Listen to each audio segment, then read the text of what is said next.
Je sais pas si vous vous rendez compte de l'ironie. Ça veut dire que, en gros, Naoya le misogyne, il aura perdu parce que son extension de territoire a reconnu Maki, non pas comme une femme, mais comme un objet. C'est excellent.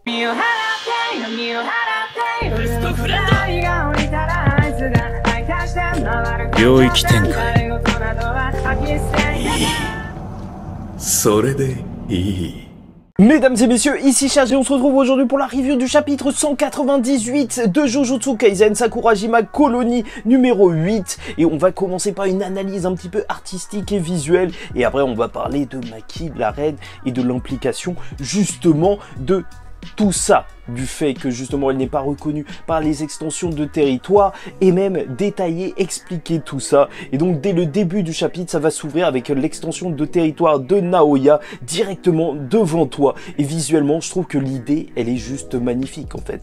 Avoir ce gros œil qui va en fait mimer une auréole, c'est juste parfait. En plus, pour le personnage de Naoya qui est littéralement obsédé par Maki, justement son obsession avec un gros œil derrière lui, c'est vraiment super adéquat. Et d'ailleurs son corps il est assez dégueulasse vu qu'il ressort d'une sorte de sphère avec des vers de chair comme ça, c'est vraiment très sale. Et son extension de territoire se nomme donc palais lunaire de l'utérus maudit temporel. Et en fait, c'est excellent en fait.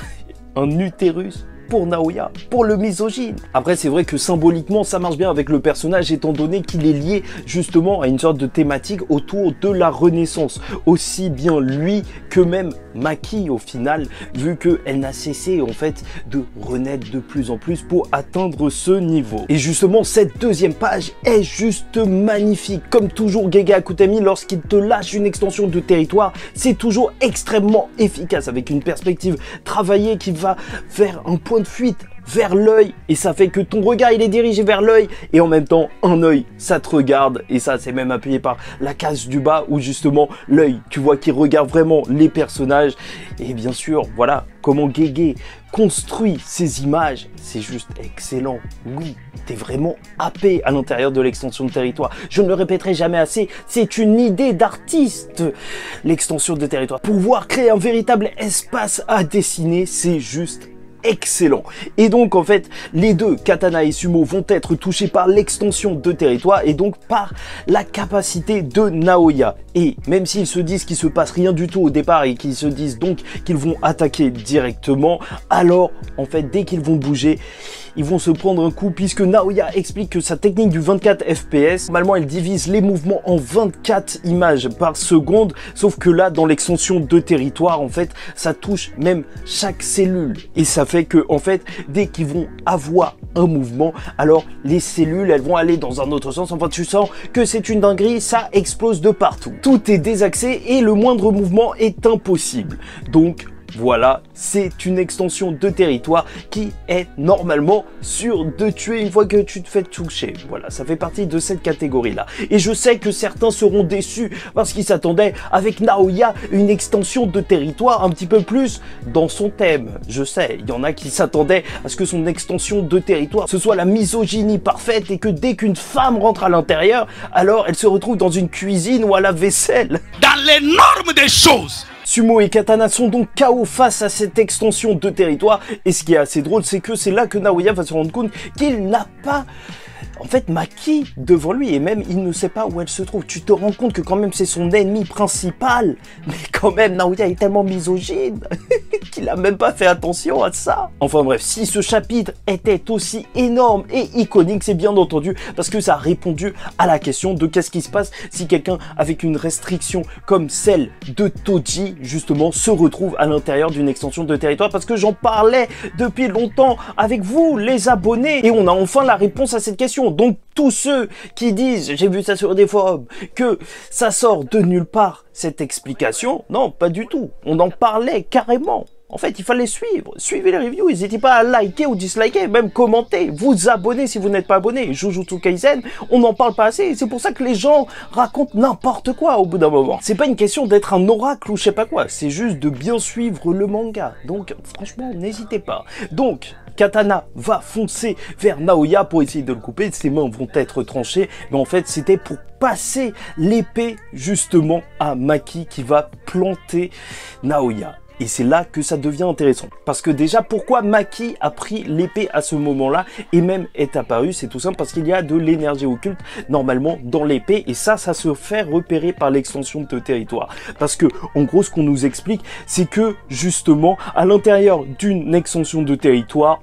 Maki est juste indétectable étant donné qu'elle n'a pas d'énergie occulte et donc elle est considérée comme une structure ou comme un bâtiment. Sauf qu'il y a des exceptions, bien sûr, comme l'extension de territoire de Megumi qui n'est pas finalisée pour l'instant et donc qui a utilisé, vu que c'était trop difficile de créer une barrière dans le vide, une structure existante de bâtiment afin de créer la barrière. Donc si c'est fait comme ça, alors Maki est détectable. Et donc voilà, maintenant Maki ne peut pas être enfermée dans une barrière, mais c'est quelque chose qu'on avait évoqué vu qu'elle pouvait traverser les barrières des différentes colonies, oui. Et je sais pas si tu te rends compte de la dinguerie, ça veut dire que le truc le plus puissant dans Jujutsu Kaisen, ça ne concerne même pas Maki. Après, bien sûr, j'exagère. En fait, à l'intérieur d'un territoire, les sorts sont plus puissants, 120% d'après Megumi, ou en tout cas pour le sien, à 120% de leur puissance. Donc, en soi, même si ça ne détecte pas directement Maki, même si ça ne la touche pas directement,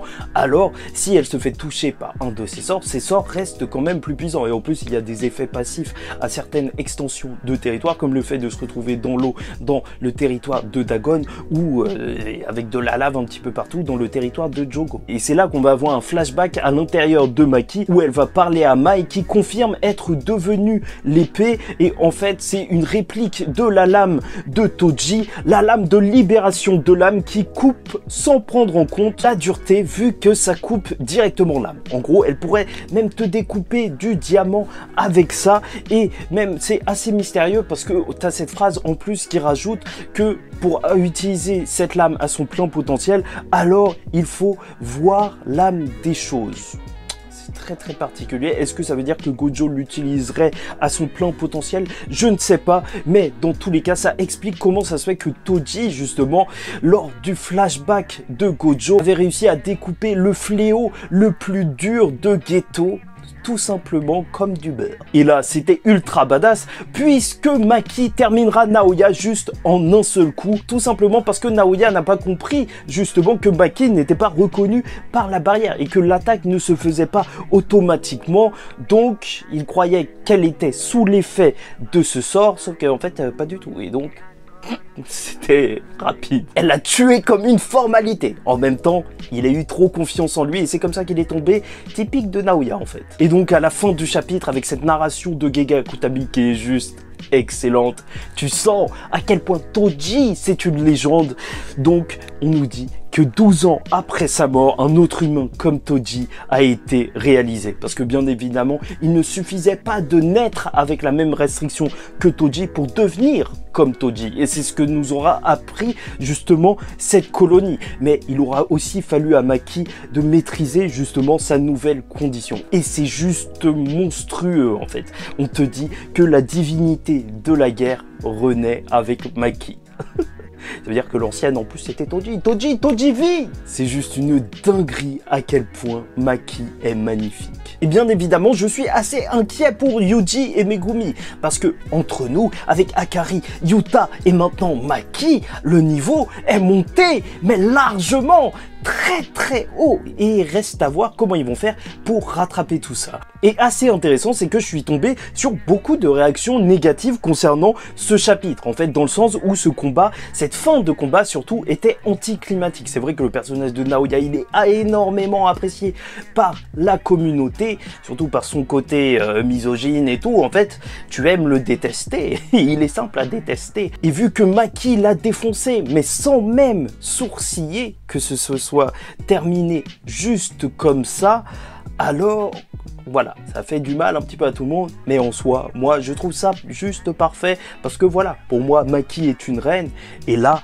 ce qu'elle a fait, voilà, tu l'annonces comme au niveau de Toji, au niveau même des autres personnages qu'on a vus. Enfin bref, et au final, Naoya était à l'image de son clan, avec des préjugés, des clichés ancré même sur la place de la femme ou même sur la force d'un individu. Même s'il admirait Toji, alors il reste un vrai Zenin et considérait que sa technique occulte, que les techniques occultes étaient au-dessus de tout. Et c'est ça qui l'aura perdu. Parce que ça ne concerne pas Maki. Parce que Maki est une anomalie. Parce que Maki est devenu inarrêtable.